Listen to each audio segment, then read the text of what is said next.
Welcome to another look at the week. This time with Simon Evans, and what a week it's been. There's a tragic shooting of Charlie Kirk. We're going to be looking at the reactions and the possible link to trans ideology and hard left ideology. Also, the Tommy Robinson rally. We're going to be talking about I think there's been quite a detoxification of him in the media, and also weird things are happening on the left. They're putting out strange propaganda videos. And Simon, I've got to be honest, there's decades where nothing happens, and then weeks where decades happen, and this really feels like one of these weeks.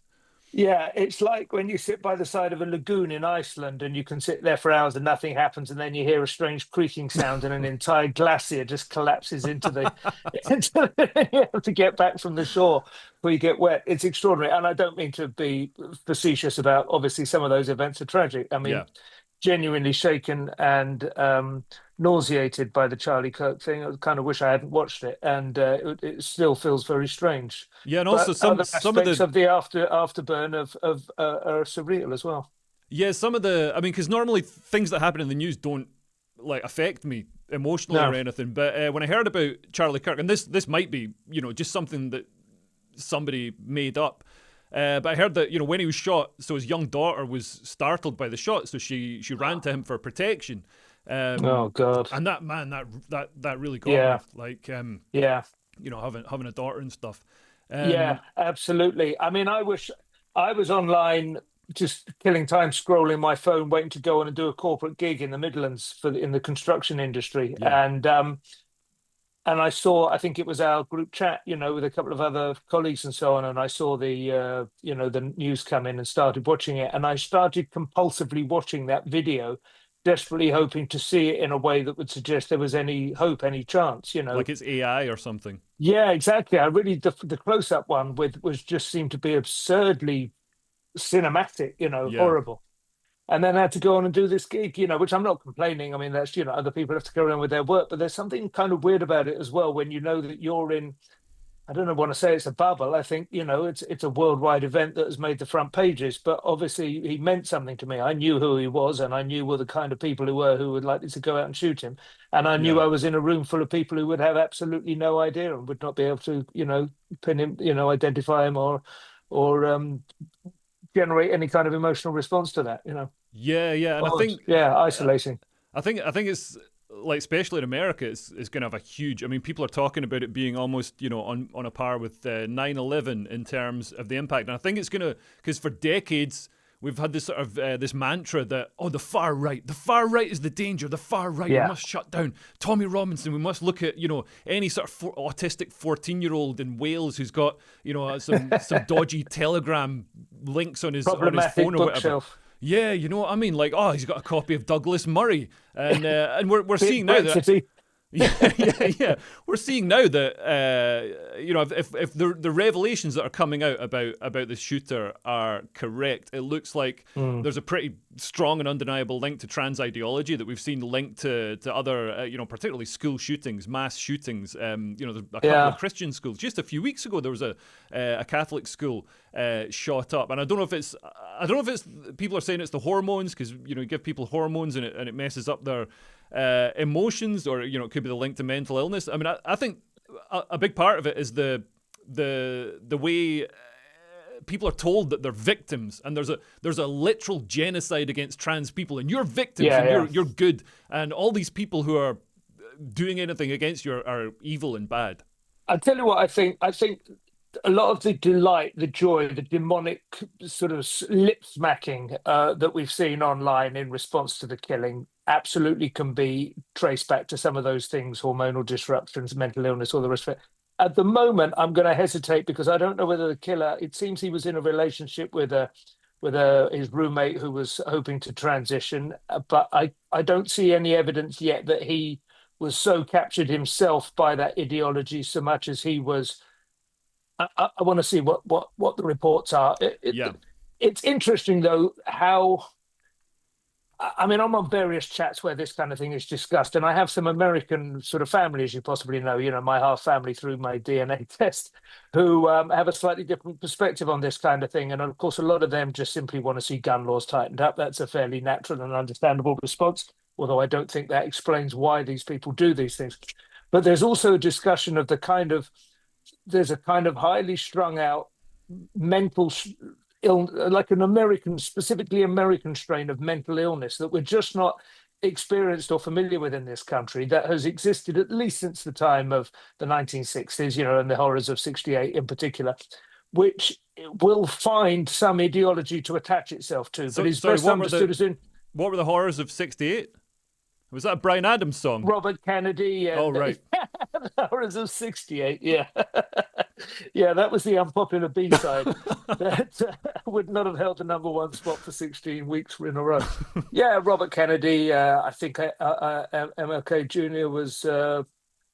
was killed in that year, and Malcolm X, and so a lot of assassinations. And obviously that was against the backdrop of the Vietnam War, and kids Yeah. felt generally that they were being sucked into a drain pipe of the draft and death and destabilization through LSD. But there's a kind of particular fragility, a mental fragility that in America will get sucked into whatever is the current thing, Mm. And at the moment, trans is a way. I mean, they are. God, I don't want to overstretch the whole analytical couch kind of analysis thing, but they are a nation that was founded by religious extremists who left Britain hundreds of years ago, not to escape religious persecution, but because they were not being allowed to impose their religious persecution on a perfectly normal, sane country. Well, that strain of DNA has certainly survived in Los carried on, Angeles and San Francisco. And for most of my early adult life, America was known for its radical right, evangelical Christians, the mad TV evangelists and stuff, all that kind of stuff. They are just they're cranked up to 11 on mad shit the whole time. Yeah. And we live in a marvelously temperate community, or have one until 5 minutes ago, and now seem desperate to import whatever kind of lunatic fringe comes out of America. We're not the same people, and it's the oldest cliche in the book, but it remains true. We are deceived by the common tongue into thinking they're like us, but they're not like us. It would be much easier if they spoke Chinese or at least ancient Greek or something, so that we knew that they were a different civilization. They're not the same people. Yeah, and I think social media is now is sort of highlighting the worst of each side. So I mean, if you look at some of the examples, it's also giving people a voice where, like the Oxford Union president George Abaraonye, who's obviously he's the ultimate diversity hire. You know what I mean? It's like, I made a joke on Twitter that he got into Oxford with the A-level results of D, E, and I, and it's not far off. He got like A, B, and B, and A, B, B, and it's good. That's worse than me. I can't find out what the subjects are, but I suspect that those were not STEM subjects. He's ended up doing PPE, which is a highly sought after course. Both my kids have got better A-level results than that. Neither of them even began to think it was worthwhile applying for an interview at Oxford. It was absurd. And of course, some people might. It sounds kind of better in old money. That's basically BCC, right? Yeah. Before we had A stars and what have you.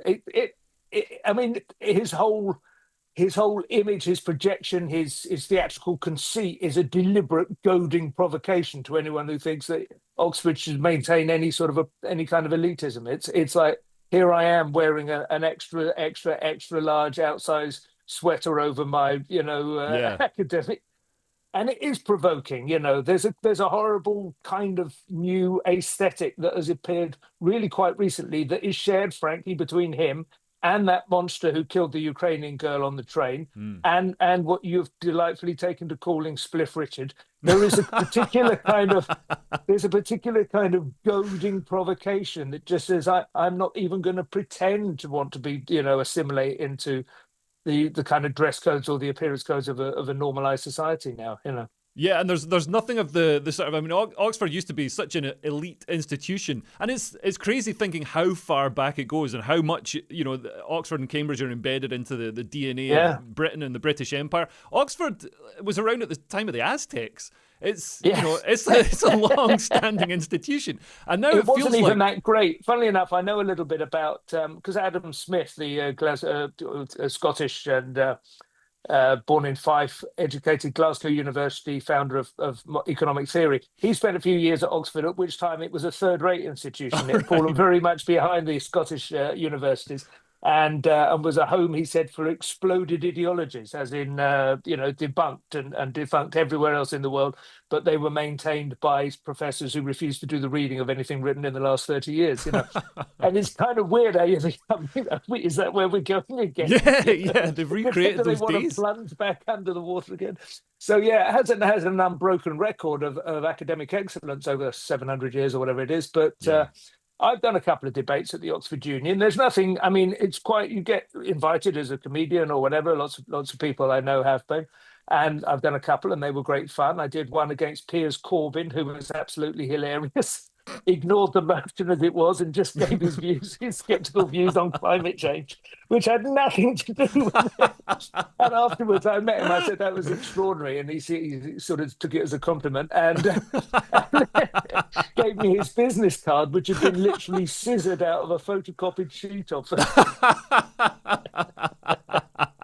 Wonderful. So yeah, there've always been eccentrics there, and it's not like it always has to be everyone says high table and pictures Douglas Murray as the standard. But yeah, there's been about debates, but usually there is some degree of respect for the a baseline of decorum yeah. is offered. But yeah, even that I wouldn't have worried if he had turned out to be a brilliant, insightful, and had kind of presented a false. Uh, well, how can you put it? Like had lowered his status in order to lure people into underestimating his intellectual gifts. Yeah. Instead of which he has openly celebrated the death of a previous debating opponent, the cold-blooded murder, and so that for me is disqualifying. But that's possibly getting off where you were wanting to go at Well, this yeah, and point. also he's then instead of making a sort of proper apology, he sort of doubled Yeah, down and said my words were no less insensitive than Charlie Kirk's, and I think Charlie Kirk never celebrated the death of anybody, and any points. no, I know a lot of the stuff that Charlie Kirk said has been taken out of context, but he never. And even the points that people say, oh, he wanted gays to be stoned to death, and it's like, no, he didn't. He was making some point no, about the Bible, and his point about yeah, empathy. He said, when he said, empathy is a made up word. It's a conceit for the modern age or whatever.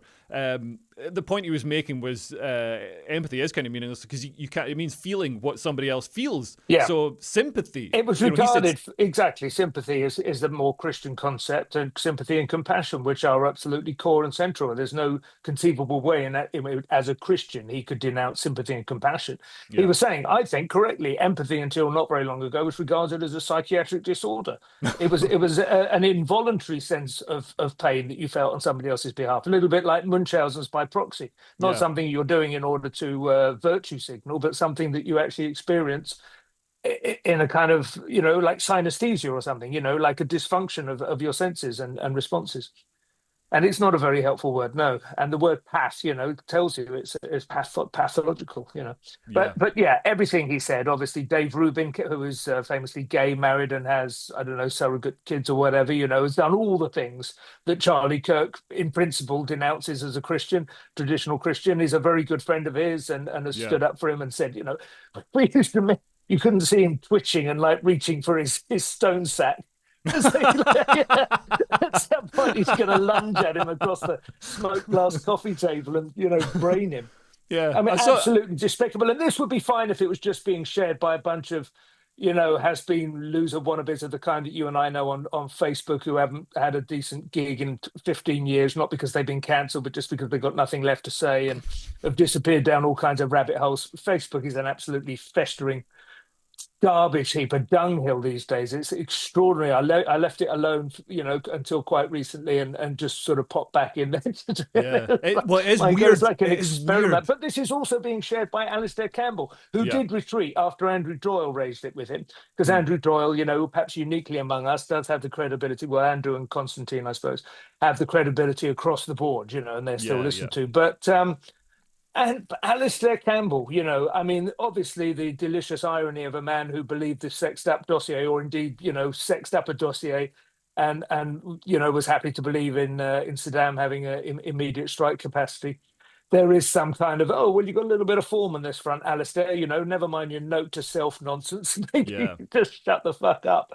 But it's atrocious. It's atrocious, the eagerness with which these people have besmirched his reputation before, while he's still bleeding out. Yeah, and there's such a contrast with the death of George Floyd, Saint George of Floyd, Yeah. who was. I mean, at the time I was thinking, man, this guy. Why is everybody making this guy a hero? You know what I mean? Yeah. He's like obviously a criminal. He's resisting arrest. I mean, I didn't dare go on stage and be like, oh, rest in piss, George Floyd, you piece of shit. You know what I mean? Like 2 days after. Yeah, I mean, if I'd have said that, I'm not joking. I would have been like my entire bloodline would have been erased from the earth. Like Yeah. there'd be absolute scorched earth on. Probably Scotland would have been just submerged under the sea. A smoking hole. Yeah, and like Charlie Kirk is objectively like a better man, like a good, hard-working, loving Christian husband who, cared about people, reached out to people. This is one of the things that I think the left have missed out on. Like, so Charlie Kirk was shot. The left don't seem to be too upset about it. They're saying, well, if you're going to say stuff like that, there's other people who say stuff like that, and they say stuff a lot worse than that, and they're not so keen on reaching out and engaging and drawing in. Like Charlie was great for bridging the divide. He was the messenger from the right who went and sat down with the left and spoke to them, and he was killed. I'm not going to say he was killed by the left, but the left don't seem to be too upset about it. Who's going to step into his if the step left into had his shoes? expressed more contrition, then I think there would be a possibility to say, listen, this was not the left, this was a lone lunatic. It is exactly the extent to which even the best of them go, well, while I denounce violence, one can't help noticing that Charlie Kirk was enormously divisive. Even people I know and like quite well have regarded him as divisive, which is a horrible, I don't know if the term is a weasel word, but it's just this kind of expression that's used where it's like talking points, right-wing talking points. They're facts that you don't like. So what you do is you kind of smear them with the notion that the wrong sort of people raised them. Yeah. And then, well, Galileo was divisive, Scientific talking points. So this is the idea, is that you say he's divisive. You go, well, at some point, Galileo was divisive. I expect you could probably say that, Darwin was divisive. But most Socrates was required to commit suicide because he was regarded as divisive. He forced people to think for themselves, in the marketplace. And that was considered undermining to the authorities. There's a long and noble history of being divisive. You cannot introduce new facts to people and force them to think about things on which they feel their views are settled without being divisive. You're trying to divide people from their unexamined priors, and that's exactly why he's an absolute fucking champion. And he was ridiculously articulate, measured, not enormously charismatic, but that was quite a good thing in a way. And the extent to which he put up from shit from students who would stand there, looking like parodies of the left, with, my God, covered in scribbled tattoos and the foulest shades of blue.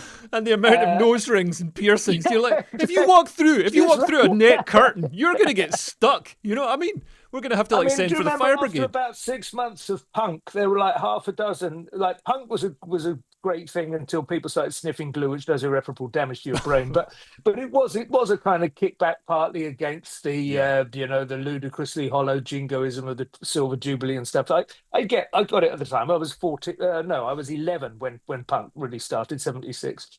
It was a brilliantly stage managed coup by Malcolm McLaren. It lasted for 18 months. By 1978, there were half a dozen punks stand around on King's Road posing for American tourists, with big glorious Mohicans on there. It went from that to that in no time at all. These people are just spiraling into madness. Yeah.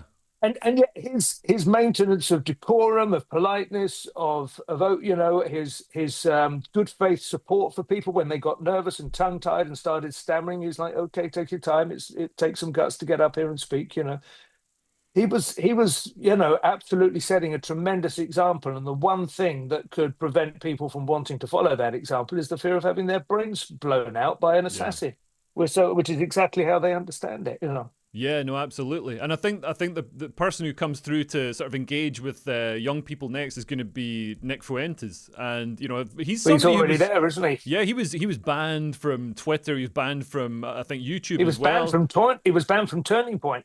Really? He had his run-ins. Yeah, he had his run-in with Charlie Kirk. I can't remember the exact details of it. This is why some of the left would like to been the whole thing on the Groypers, this Oh kind of yeah, weird yeah. toad-based sect that follow Fuentes. But yeah, Fuentes is not going to be insane enough to put himself in the crosshairs. He's going to stay in the basement, and Yeah. yeah, he will continue to have a far more radicalizing effect. Yeah, although he did have a middle-aged woman turn up at his house Yeah, a few months ago and try to, I don't know if she tried to attack him or she tried to do something, but I think he pushed her down the stairs. he did. And, A maester, I think, didn't he, or something, pepper yeah, sprayed or yeah, something like that. Yeah. yeah, and obviously the police must have thought he was in the right because he's not in jail. No, But yeah, absolutely. I think the left should. I mean, I say the left. Obviously, it's this one guy and whoever was influencing him. That's another thing. I think they're going to unpick all the Reddit forums, the Discord Yeah. forums that he was on, all the things that people said to him, and there's going to be a lot of people who might have thought they were maybe just having a laugh, or this guy's never going to do it, who are going to find themselves going away for 40 years for terror charges. Yeah, it's going to be interesting, isn't it? How it plays out. So you shared that thing, didn't you, the other day? The Savant, the new Apple TV series Oh about the my woman god. who's like the Oh family god. mother who spends her nights monitoring.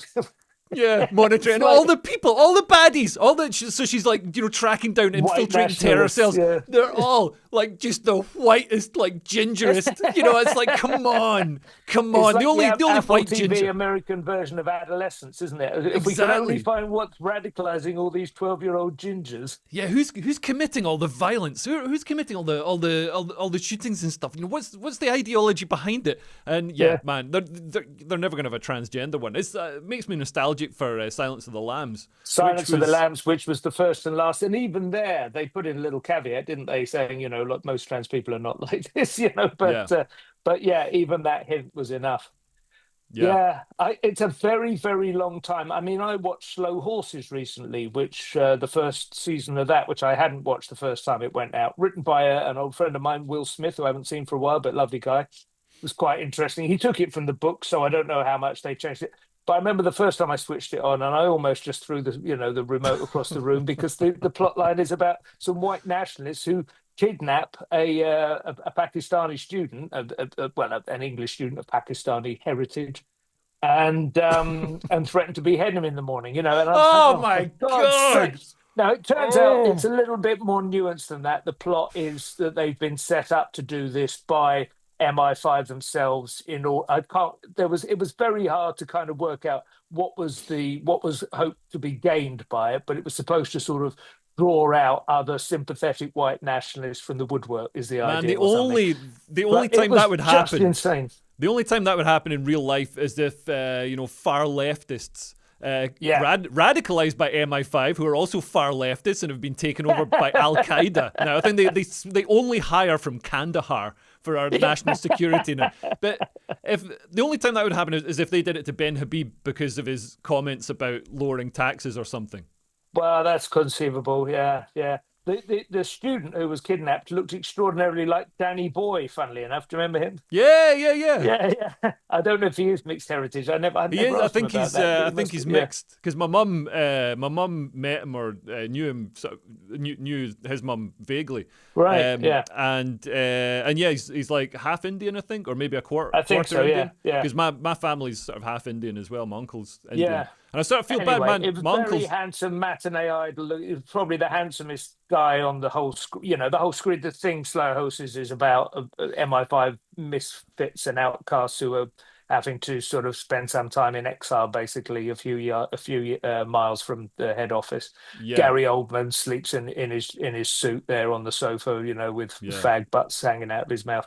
It's a decent series, but they just cannot help themselves. Oh They man. Well, just cannot fucking help the thing themselves. is, there's going to be all this stuff that was greenlit and written in like 2021, Yeah, 2022 that's now coming to the end of the production cycle and coming to our yeah. screens. That's like Amazon had this thing about the this wisecracking hip fat black woman president who goes and saves the G20. You know what I mean? And it's like, oh, come on, all the white people are baddies and all that. Yeah. It's so Like cloyingly when Mother obvious. Earth visited the Apple. Did you ever see that? When Mother Earth, literally personified as a big black woman, visits the Apple boardroom to discuss their attempts to be more carbon neutral. God, it's so the Uh, magic Negro, as they call it in Hollywood, yeah, from the well, Green Mile, they made a film about it. The Association of Magical Negroes or something. I watched it on the plane just to have the title come Yeah, up and annoy people. yeah, But yeah, I mean, it was pretty dreadful as well. Yeah, talking about Charlie Kirk. I mean, a lot of people have been calling for people who made horrible comments about Charlie Kirk's yeah. death to lose their jobs. Matt Walsh has been, people have been making lists and stuff. And there's a lot of people have been saying, "Oh, I thought you guys like freedom of speech," and other people have been saying, "Yeah, but it's like a war." I think, I love freedom of speech, but I think it's necessary to make sure that the left feel cancel culture, because then they'll understand why it's bad. I don't think we should, be all saintly and not cancel people. It's interesting, isn't it? I mean, it is testing one's commitment to free speech absolutism. Taking the Oxford student, for instance, I think it's perfectly legitimate and arguable to demand that he step down, that he resigns from Yeah, Oxford Union. He cannot maintain a role as the president of a debating society, having actively celebrated when a previous debating opponent is assassinated whilst in the middle of a debate. That is just so absurd. So the dissonance is screaming like Stockwell tube line, yeah, at that point. I cannot bear that.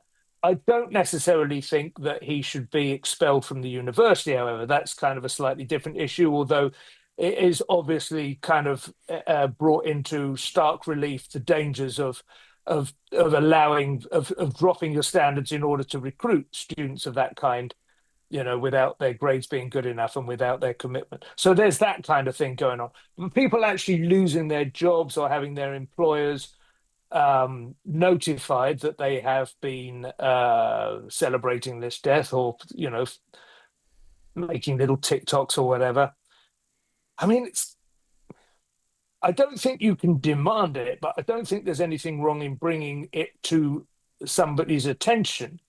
Then it's up to the company, right? If yeah. they feel that they can continue to have that person, it depends to some extent if they're public facing, as they say, if they're likely to Yeah, encounter. but I think But also it's, I mean, like all job contracts have a clause in there about, not being a horrible, shitty person.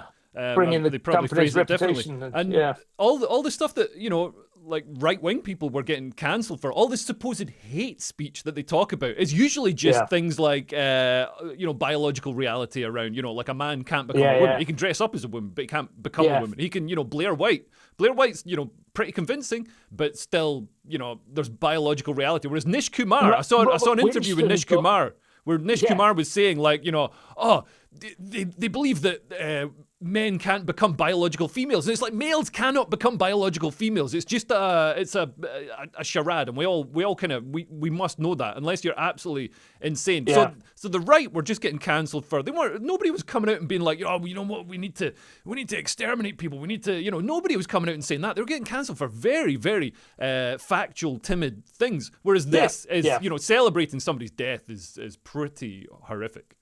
And there is also,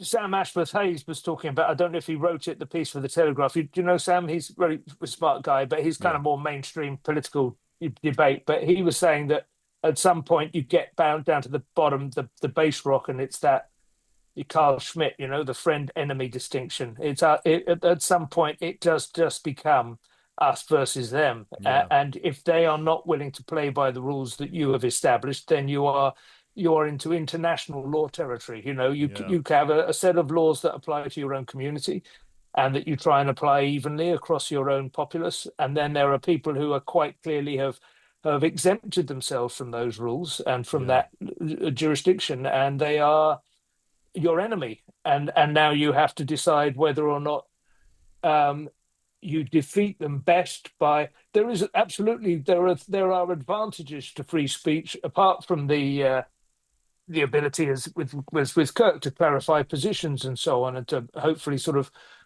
settle and reach some clear understanding of one another's position. But it does also uh, illuminate. It reveals, the demons among us, and yeah, yeah. that's a valuable service. So you don't want to stop those people having the ability to express the horrors that lurk in their minds. But at the same time, I do not. I don't know. I remember shortly after Brexit, more than one comedian that I shared a bill with in comedy clubs and so on, coming on stage and speaking so horrifically, so hostile to Brexit voters. If there's any Brexit voters in the audience tonight, can you please just fuck off? Yeah. And they've You just know, paid like 20 quid for a ticket to hear yeah, that. exactly. And even if they don't want to show their faces or acknowledge that that's them, they're not going to sit there and enjoy the rest of your set, are they? At that point, Yeah. it's so one-sided, it's so asymmetrical, the warfare that's been conducted for Yeah. so long, and partly due to Musk purchasing Twitter and partly due to just momentum building and a certain kind of critical mass having been reached now. Mm. Those people are no longer feel cowed, I and think a and I lot of think I think people it's coming. I think a lot of people who are on the sort of reasonable left are now sort of becoming much more, I wouldn't say right wing, but more reality based. So Yeah, people who, previously, like a woman that I know who's, she's what, 30, I think she's 30. She previously said things like, when they had a black Little Mermaid. She's like, I just think it's so important for the representation. It's stuff like, it says yeah, stuff yeah, like that. The sort of everything's got to be nice. Everything's got to be done out of niceness. So of course we've got to, of course, the president of the Oxford Union has to be some roadman. I mean, it's good to have that yeah, representation. But now yeah, she's not radicalized, but she said, Britain should be a Christian Catholic country. She's not religious herself, but she said this, and it's from her own life experience. It's not from being online. It's from experiencing, having a Muslim guy shout at her when she's at a cash point in a really demeaning, misogynist way. The police had to be called. It was that level of stuff. So I think people are. Obviously, if that happened to, the crazy pro-immigration woman that made that video, she wouldn't care. She's just so ideologically bound. But I think most people are pretty reasonable and they're going to be changed. And I think this is why it's so important for the left to experience what cancel culture is like, and to lose yeah. jobs and to feel the social shame and become pariahs, so that they know that okay, these hate speech laws, these these social codes are bad. We shouldn't treat the right like this. And the other thing that I think is important, a couple of decades ago, Labour said we need to rub the right's nose in diversity. I think we need Yeah, to, when that was reform. Tony Blair. Yeah, or Tony Blair's advisor. Yeah, And I think yeah, when the right get in, they need to make sure that the left experience the negatives, that the people in Rotherham, yeah, I yeah. think if we sort of balkanize Britain a bit and just move all the migrant hotels and these asylum centres just to where these Into these Hampstead. Yeah, posh lefties live, we're I think you're right. gonna see attitudes change very quickly. It'll be like when they got sent to Martha's Vineyard. Yeah, yeah. No, you're right. Personal experience can change people's views overnight, but it is really important to create the to change the social capital calculation so that people think, that it's okay, that they're not going to be cast out of the tribe for saying, Yeah, do you know what, I'm not sure about this. yeah, That yeah, was the genius. The propaganda war was won by for decades by people who grasped the extent to which humans are largely herd animals, with their sideways looking vision, with their eyes on the sides of their heads, checking yeah, what to yeah, see what the rest of the herd is doing.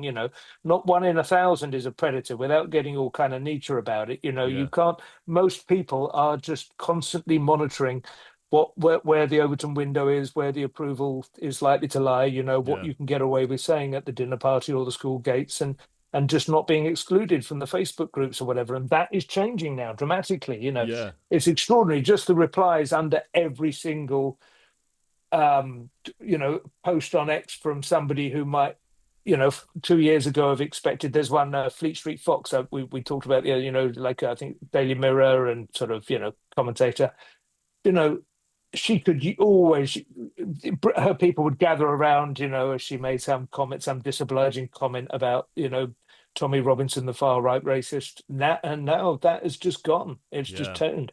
It's And not quite the it's not Ceausescu just moment, I because, don't think, but it's close. yeah, and it's not just because like people said that the left have gone, they've gone to blue sky.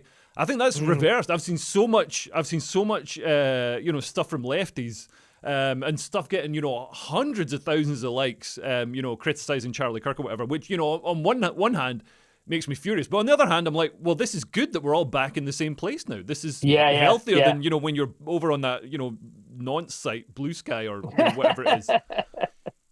It is an absolute slithering reptile pit, isn't it? Disgusting. It was so funny how they called it Blue Sky, and you were supposed to picture people sort of making daisy chains. It was exactly like that Simpsons kind of, imagined, dancing around the rainbow. It's like the idea of communism versus the reality. The reality is you're being shoveled into a gulag with a pitchfork. So yeah, the other thing I wanted to talk about was the Tommy Robinson rally that was in London this weekend that has been condemned as there were white people in London. Ian Dunt writing in I can't remember what paper it was, but he said, like, I went there's no diversity, there's all white people, and it's like, well, why don't you move to, like, do you hate Britain prior to 1997? You just think Britain prior to 1997? He was walking along the South Bank, and instead of seeing people leafing through mouldy old paperbacks or, skateboarding on ramps and terrorizing pedestrians, there were just loads of people. That's what marches do. That's what last year and a half or whatever of Palestinian marches every Saturday has done. Man. That's what every march does. It's just once in a while you get a march full of people from the shires who don't exactly echo your own personal, social group. Yeah, and when he saw the Palestinian marches, we suddenly saw all these like millions of Muslims, and it really sort of thing for a lot of people. The penny dropped that, like, there's a huge number. We have imported vastly more than we realised. Yeah, and I mean, did he feel completely comfortable? Was he walking through that, being like, "This is so wonderful! I can't wait until the whole of Britain is like this." It's insane. It's so obviously insane, and we've gone over this before, but Dunt is like self-described, identified liberal. He wrote a book, How to Be a Liberal. I haven't read it, but I dare say he has some grasp of genuine. I'm sure he's read John Stuart Mill and so on.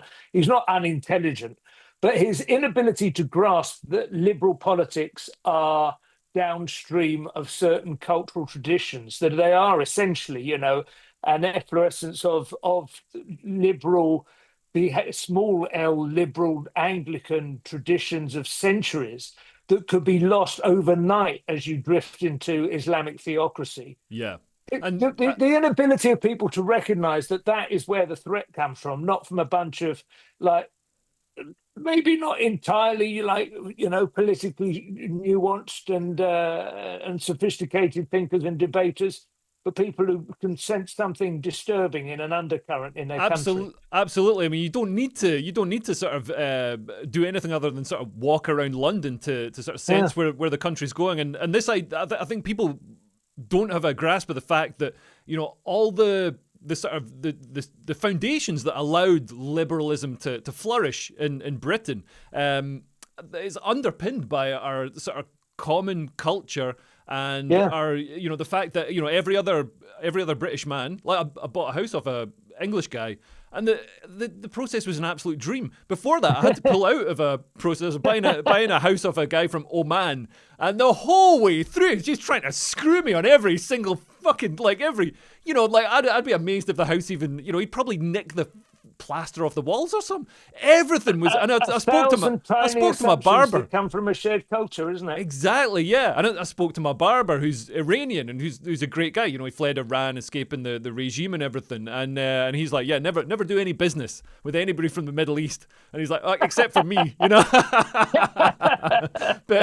yeah, like I think we lose sight of the fact that, you can't, like, the left have got this idea that we have this multicultural paradise and we bring in all these cultures, and somehow they'll because we've brought them in, we've helped them, they're gonna in a transactional way, pay us back by supporting trans rights and all the rest of it, and supporting gay pride. We're seeing this fall apart at the moment with Zara Sultana and Corbyn's party is tearing itself apart. Adnan Hussein, there's been spats on Twitter over trans rights, because Adnan Hussein, and to Adnan Hussein's credit, he's pretty progressive for a Muslim guy. You know what I mean? he's not one of these. He's not like an Ayatollah. He's perfectly accepting. And he's very much the sort of the messenger from the Muslim world who's coming out to bridge the gap, but it's still tearing the fabric of this new hard left party apart. Yeah, I don't quite know whether that party. I mean, obviously, there are question marks about whether Reform can sustain their lead until the next general election. Although Danny Kruger crossing over, of course, is a fairly substantial vote of confidence in the project. But and so Danny Kruger was he a Tory? Yeah, I believe Right. so. Yeah, and a pretty smart guy and a decent commentator, and he's written a book that I haven't read it, but was widely regarded as a decent manifesto for what needs to happen. While he was still there. But the Sultana I mean, not long ago that would have just sounded like you didn't need to write the punchline to that. It's built in, it's baked in.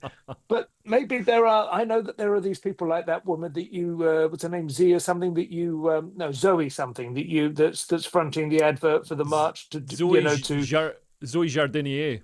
Yeah, that's right. Yeah, who has a certain amount so she has kind of TikTok features and is in support of this march against Trump being entertained in the UK, and they are supporting the Green Party, and that they've got that new leader with the weird gap-toothed individual who is Zach. It gives off some Danny some no is it. It's Zach Polanski, something Zach Polanski. Zach Polanski, that's it. Which is a made-up name. It's not made-up name. Yeah. There's something odd about once I will identify who it is he reminds me of, and then I will be able to start working on my satirical. He's got a really distinctive look. He's got the crappy teeth. I mean, he's the teeth you only get in weird Britain. eyes as well. But yeah. But anyway, I mean, these outposts, that Starmer seems to be as unpopular, unbelievably seems to be as unpopular with the left as he is with people who just decided that the Tories should be a smoking hole in the ground. Yeah. And it's the next election. It's so extraordinary what could happen by then. But I do feel it's a terrible shame that for so many years Britain genuinely was. I mean, people say this, but Britain was an absolutely exemplary nation for absorbing and moderating immigrants from a huge variety from inside its own former empire, its Commonwealth, and from outside as well. People would come here and find some way of adapting and fitting into the bloc. And it was at that point when it was around, I don't know what, 5 or 6%.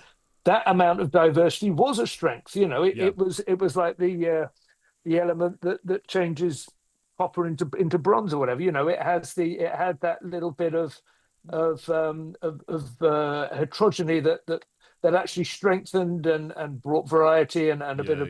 It's when things are introduced at the scale that they cannot, that there's no incentive for them to assimilate. I think things were much more. Britain was much more selective in its immigration. Like, number one, we had the Commonwealth, we had the Empire, so the people there had British values, and they were raised in almost British institutions. So when they came here, there were the people from the Caribbean. They had names like Winston. They really believed in Britain. Yeah, like my uncle. My uncle came from Bombay, and he's more patriotic about England, about Britain than most British people are.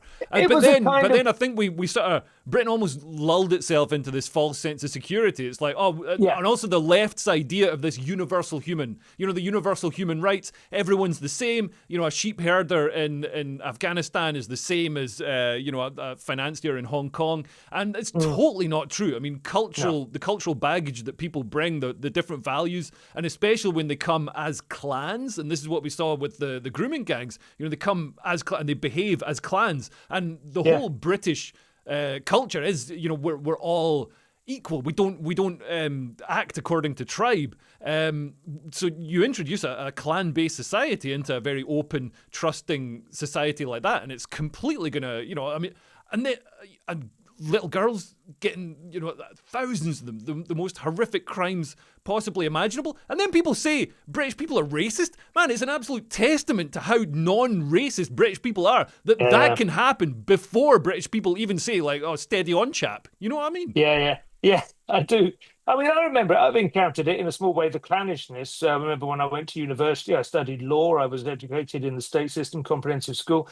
95% of students in the law faculty were privately educated, some of them really quite posh. They were so clannish, most of them, and the only way to sort of break into the social circles, which I was kind of had to do because I wanted to have some friends I was studying with, was to kind of be a little bit of it's a cliche, but a little bit of a clown, a little bit of a mascot, and kind of ape their behavior a little bit or learn to be. But because I was alone, I had no choice really but to adopt that. And to some extent, it gets echoed in what was my stand-up persona for the first sort of 10 or 15 years, was a kind Right. of, theatrical performative version of what they were like, which Right. is not Yeah. how I was brought up or raised at all. I had mates who went to the same school as me, who went to the same university and studied physics, where it was very mixed. There were some privately educated, but lots of state educated people. There was no kind of status involved. There was no kind of old school tie or, chat about rowing and skiing to sort of make sure that you sift out people who couldn't keep up.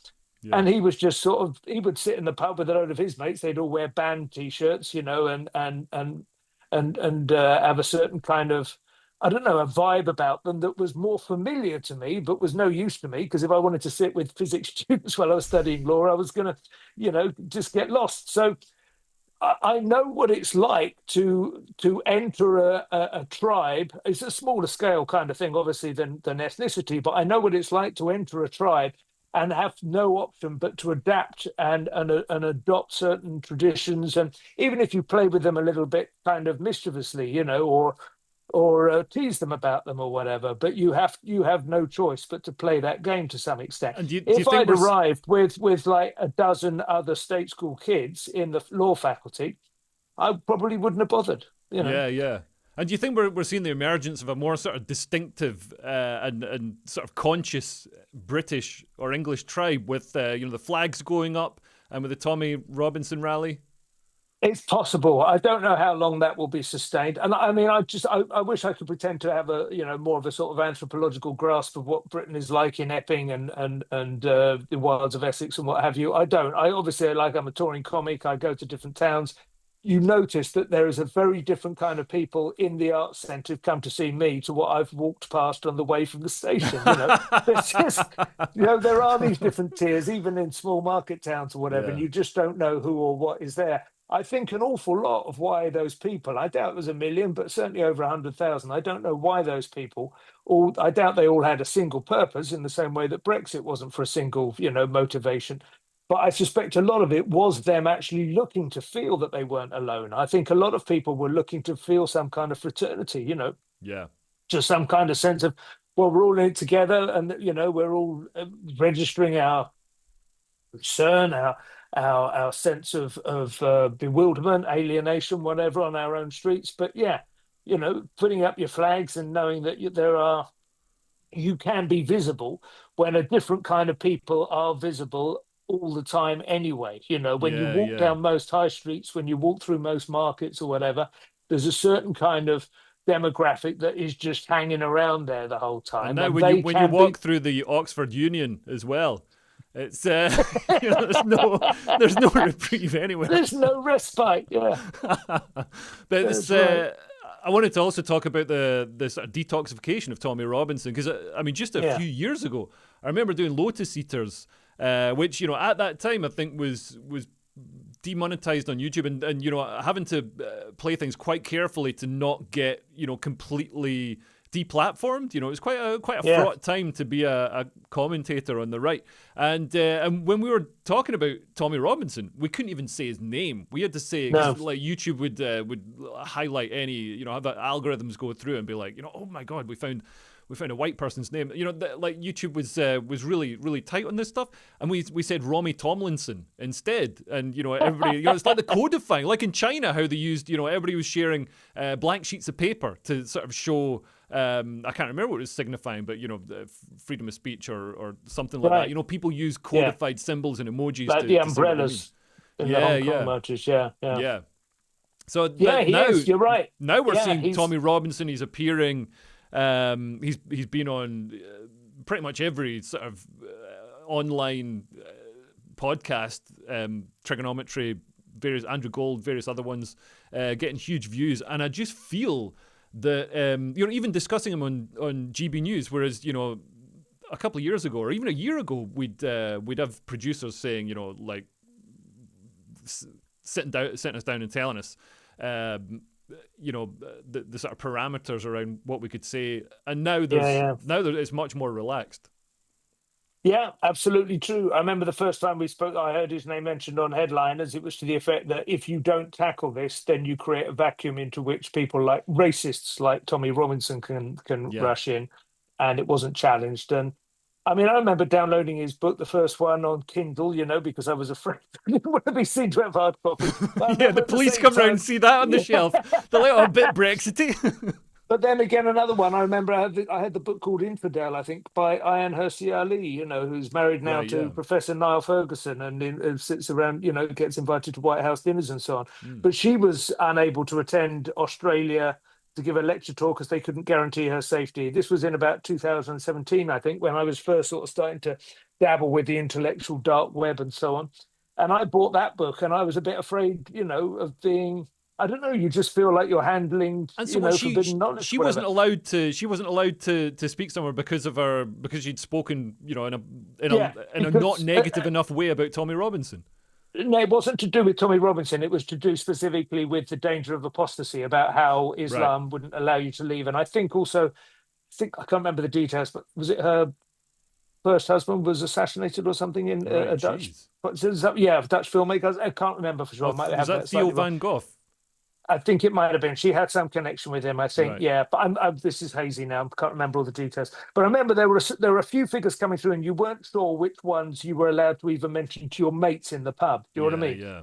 And it was almost like a byword. It's interesting. Yeah, I mean, Robinson has denounced very strongly Piers Morgan in the last couple of days, who he thought was trying to had seen which way the wind was blowing now and was trying to kind of cash in on the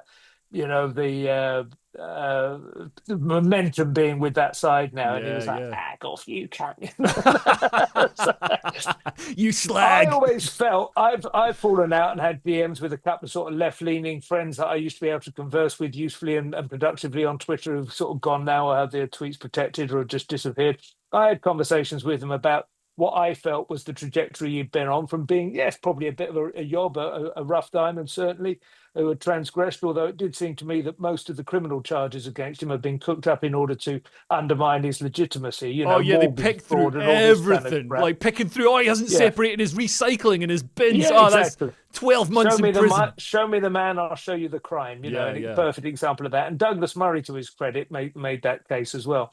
But everything has changed. I remember Newsnight tried to throw a cordon sanitaire around it, didn't they? And just gave him a ridiculously hard time, a hard time equaled only probably by the one they gave Graham Linehan, which to their enormous discredit, they, treated him as if he was, just a brown shirt. It was extraordinary, the way they treat these people, and things change. And Robinson is... I mean, he is your properly anti-fragile individual, isn't he? Yeah. Everything they throw at him, he comes out stronger. He's done serious time. He's done, as far as I can tell, actual solitary, which can really break somebody. They can just think, I'm sorry, and especially in tough prisons like Belmarsh, where in a lot of Britain's prisons, they're run by Islamic extremists. So there's a real danger to and the prison guards even give special treats and gifts and all the rest of it, special privileges to the Islamic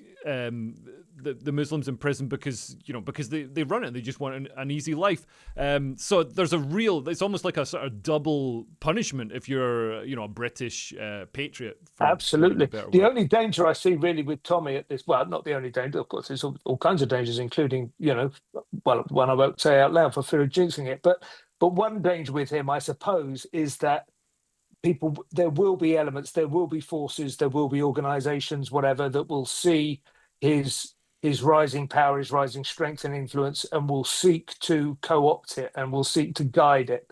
And I don't know, it's very difficult to tell how sophisticated an operator he is. I suspect he's a lot smarter than he appears. Yep. And he still presents very much as this kind of salt of the earth, just sort of what it is like, But I hope he's smart, and I hope he doesn't allow himself to be kind of like,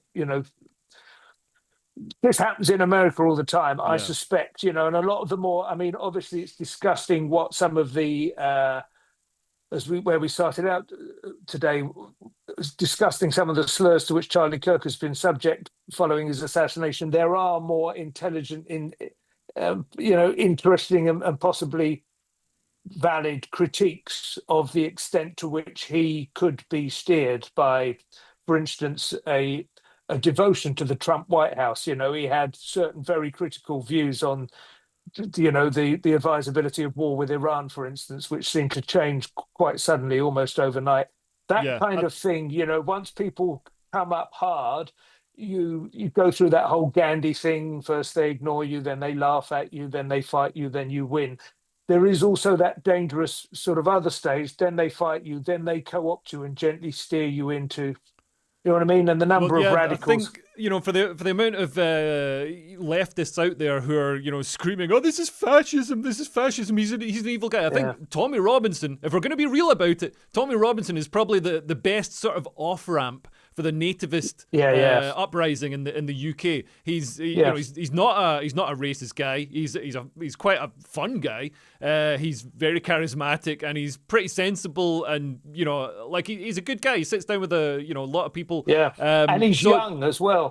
Because you could say the similar thing to some extent. Some people would say it about Farage, and he has yeah. become quite denatured. He is lukewarm, and maybe he's trying to strengthen up again. It's very hard to say. But among all the other things he's going to be 68, I think, at the Is next he? election. Something Right, I jeez. can't remember. I might have to check that. But Yeah, and yeah, he's he's he's not. got injuries Yeah, from his various he was in a plane crash and yeah. stuff like And he that. So smokes and he drinks and he does. There's no guarantee that he's going to be quite capable of dealing with the stress.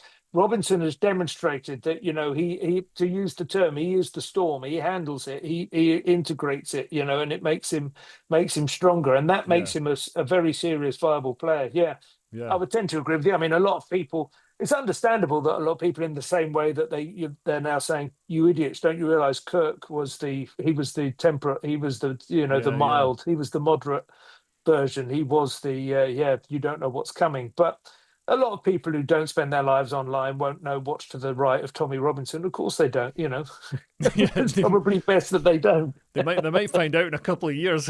Yeah. That's the way things are going.